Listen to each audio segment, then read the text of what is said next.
Hola, saludos cordiales a todos, a todas y a todes.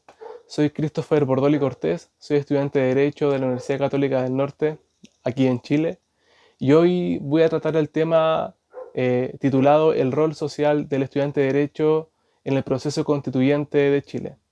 Como muy bien es sabido, Chile está comenzando un proceso para la redacción de una nueva constitución nacida en democracia y representativa de todos los actores sociales, así que he creado una ruta eh, en la cual compartiré en las láminas para que podamos vislumbrar cuál es el rol del estudiante de Derecho durante todo este proceso democrático. Bueno, la ruta a la que hacía referencia parte desde los antecedentes de este proceso, el proceso en sí mismo, el rol de nosotros como estudiantes de Derecho y finalmente los desafíos que se vienen. Bueno, entonces para comenzar, debemos responder la pregunta ¿qué es Chile? Chile es un país desigual.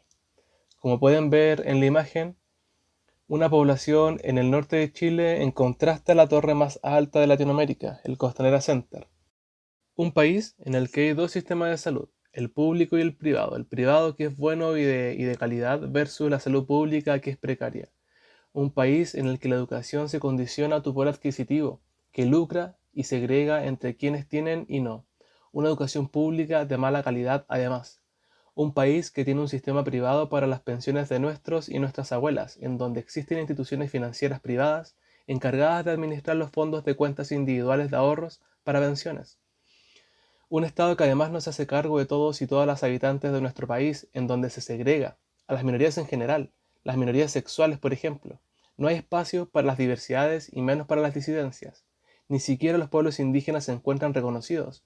Un Estado que persigue políticamente y asesina a líderes indígenas, líderes estudiantiles y líderes ambientales. En Chile existen zonas de sacrificio. Se sacrifica la vida humana, la biodiversidad, en donde tenemos una constitución biocida, un Estado y una sociedad que no se ha hecho cargo de los infantes de nuestro país, en donde la niñez no se reconoce como un derecho fundamental. Un Chile que no es feminista. Y este cúmulo de hechos, acciones, normas, que no van en favor del bien común, sino que todo lo contrario, provocó la revuelta de octubre del 2019, la rebelión de octubre. En todas las ciudades de nuestro país, pueblos, comunas, provincias, en todos los rincones nos manifestamos, de una forma transversal, intergeneracional y democrática. Nos empezamos a dar cuenta que realmente estábamos mal, que mi vecino necesitaba, que yo mismo necesitaba, que vivimos, y disculpen lo extremo, en una especie de juegos del hambre, en donde debemos sobrevivir y no vivir. Ocurrió en todo Chile, de norte a sur, desde la cordillera de los Andes hasta la isla Rapa Nui. ¿Y qué hizo el Estado?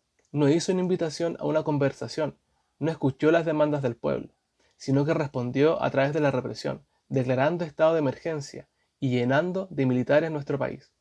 Y mientras nos manifestábamos, mientras ejercíamos el derecho a la protesta pacífica, se reprimía. Se violaron derechos humanos. Pero aún así seguimos. El pueblo se organizó y no dejó de salir a la calle. En esta revuelta, diversos informes internacionales y nacionales denunciaron, cuantificaron y dieron a conocer la violación sistemática por parte del Estado y sus instituciones de seguridad y orden a los derechos humanos. Como pueden ver en la lámina, la Comisión Interamericana de Derechos Humanos y hasta la Alta Comisionada de Derechos Humanos de la ONU envió una comisión que constató violaciones, asesinatos, torturas, detenciones ilegales, abusos, etc. Acciones dictatoriales que hacen recordar tiempos oscuros de la historia chilena con la dictadura del general Pinochet. Y ante esto y en paralelo al movimiento social y a esta represión, a esta violenta represión, los y las estudiantes de Derecho nos organizamos en piquetes jurídicos que se encargaban de asesorar, recopilar denuncias y trabajar a la par de organismos que defienden los derechos humanos. En todas las ciudades existen piquetes, y aquí doy referencia a dos, al piquete jurídico de Atacama y al piquete jurídico de Coquimbo, de la cuarta región. Fue todo tan violento que personas llegaron a perder la visión y a tener daños severos en la zona ocular, como Gustavo Gatica y Fabiola Campillay. Y todos nuestros problemas sociales son causa de nuestra actual Constitución Política de la República, constitución impuesta bajo la dictadura del general Pinochet, una constitución bañada en sangre por las violaciones a los derechos humanos de esa época, una constitución que no nació de un debate, de una conversación democrática, sino que impuesta por un fusil, que establece un modelo económico neoliberal, el neoliberalismo más puro del mundo entero. En nuestra actual Constitución se establece el principio subsidiario del Estado. Recién, cuando el sector privado no puede entregar, recién allí el Estado lo hace, y en malas condiciones. Una Constitución que no consagra derechos sociales, una Constitución que protege el derecho de propiedad sobre el derecho de salud. Y la verdad es que podríamos estar horas y horas hablando de la Constitución, pero en fin, una Constitución que no es el resultado de la democracia, que no representa y que establece privilegios para algunos en vez de derechos para todos, todas y todes. Y es la Ley 21.200 la que viene a regular todo el proceso. El espectro político acordó un proceso que, si bien su contenido puede ser discutible, es el que estamos llevando a cabo por una nueva Constitución, que parte con un plebiscito de entrada, en donde el 25 de octubre se votó la opción apruebo o rechazo una nueva Constitución. Y como este video lo grabamos antes, espero que haya ganado la opción correcta. Luego, en la otra papeleta, se elige el órgano redactor, una convención mixta constitucional o una convención constitucional. Y para explicarle al Congreso Internacional, la mixta constitucional es 50% parlamentarios que ejercen actualmente su labor y el otro 50% serían personas elegidas popularmente. En cambio, la convención constitucional, el 100% sería electo popularmente y sería paritaria, o sea, habría una corrección al método de Hunt, que es el método que viene a reemplazar el binominal, para hacer un órgano constituido paritariamente. Luego, en abril, se eligen a los convencionales constituyentes, a estas personas que van a componer el órgano redactor. Y luego el órgano redactor tiene 9 meses y que puede prorrogar, o sea, ampliar hasta 12 meses, un año. Y una particularidad es que este órgano redactor partirá de una hoja en blanco, o sea, no se tomará en cuenta nuestra actual Constitución. Y una vez que este texto constitucional es aprobado por el órgano redactor, se someterá a un plebiscito de salida en donde aprobamos o rechazamos el proyecto constitucional redactado por el órgano que pudo haber sido la Convención Mixta Constitucional o la Convención Constitucional. Y esta ley establece limitaciones para el órgano redactor y el contenido de la próxima Constitución. Chile no puede dejar de ser una república democrática, o sea, no podríamos ser una monarquía. No podemos ir en contra de las sentencias firmes y ejecutoriadas. No podemos ir en contra de tratados internacionales. Ni la soberanía podría residir en el órgano redactor porque la soberanía pertenece al pueblo. Y ahora, ¿cuál es el rol del estudiante de Derecho en este proceso? Sin duda que somos protagonistas, al igual que todos y todas las habitantes de nuestro país.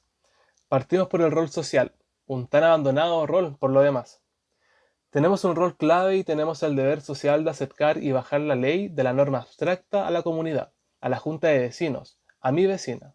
Y esto se hace a través de una breve conversación cuando uno va a comprar para el negocio, hasta en seminarios y congresos. Rol social que va de la mano con la necesidad de educarnos recíprocamente entre todos los actores de la sociedad. Otro punto importante es promover ambientes de tolerancia, solidaridad e integración política, o sea, promover espacios democráticos. En este proceso, sobre todo, un país que está polarizado, es necesario sentarnos a conversar sobre lo que queremos. Estar donde las papas queman, un dicho chileno. Estar en la calle, estar con la comunidad, estar con las bases, estar con los territorios. Hacer un intercambio intergeneracional e intercultural en los territorios. Enseñarle a la comunidad, por ejemplo, esta es la Constitución y está compuesta por este capítulo de derechos, por estas instituciones, existen estos derechos, estos deberes, en Chile pasa esto, hay normas internacionales, hablar de derecho comparado también de forma simple, comparar las realidades y normas de otros países, cómo podríamos mejorar nuestra normativa interna y a nivel latinoamericano también, por ejemplo. Crear un pensamiento crítico ante la contingencia. Crear, entregar y presentar soluciones. Y no solo ante este proceso, sino que a lo largo de toda tu vida. No estudiar la norma por estudiarla y aceptarla, sino ver críticamente cómo es, cómo mejorarla y entregar una solución. Así se genera un proceso formativo que enriquece. Y si participamos activamente con la comunidad, este proceso se enriquece aún más. Otro punto que puse en la lámina es el ser imparcial y objetivo. Aunque cueste, debemos mirar este proceso de forma imparcial y no sesgada por tendencias políticas. Sé que es difícil, a mí me cuesta mucho, Pero cuando uno se acerca a la comunidad, uno debe enseñar, no adoctrinar. Y finalmente, buscar la justicia, la igualdad, la solidaridad y la fraternidad, valores que necesitamos como sociedad y que fomentan una sociedad mucho más humana. Este proceso, desde las primeras protestas hasta el día de hoy, ha sido y es una invitación a reencontrarnos como seres humanos, valorar y dignificarnos, no solo como seres humanos, sino que al planeta entero, al ecosistema, a la biodiversidad. Pero no es fácil, quedan muchos desafíos, es un largo proceso en el que el movimiento social está expectante y activo ante todas las etapas del proceso constituyente, sobre todo cuando el órgano redactor ya esté funcionando. Un Estado que va a reprimir además y que sectores de la sociedad ejercerán una campaña del terror, como lo han hecho hasta hoy, diciendo y haciendo propaganda de que nos convertiremos en una dictadura comunista, por ejemplo, pero no señalándole a la población de que hay límites, que no podemos dejar de ser una república democrática. Si bien la ley 21.200 regula el proceso, aún faltan muchas cosas que establecer, como los escaños reservados para los pueblos originarios, si habrá participación directa de las regiones, si las personas que elijamos para redactar la Constitución realmente nos van a representar y muchos otros desafíos propios de la democracia. Y teniendo en cuenta que es un único proceso, o sea, si se rechaza en el plebiscito de salida el proyecto de nueva Constitución, ahí queda, ahí quedamos. O sigue la misma que queremos cambiar, o quedaremos a la merced del gobierno de turno ante una comisión que puede redactar una constitución completamente distinta a la que la población chilena quiere y requiere. Por eso es importante participar activamente, educar, bajar la información, tener un rol social, un pensamiento crítico y caminar al lado de tu vecino, al lado de las personas. Y para finalizar, sin duda que es un proceso complejo, pero lleno de esperanzas, lleno de ganas de lucha y seguir adelante. Millones de personas queremos un país distinto y la base es la Constitución. Por ello, vuelvo a repetir, el estudiante de Derecho debe tener un rol social, participar activamente, generar pensamiento crítico, educar a la comunidad, a las bases y al territorio, acompañar a la comunidad y proponer soluciones. Para finalizar, quiero agradecer a todos los participantes, a todas las personas que me escucharon y gracias por generar estos espacios que enriquecen la democratización del conocimiento y la formación en un proceso educativo tan complejo y abstracto como lo es el derecho. Muchas gracias.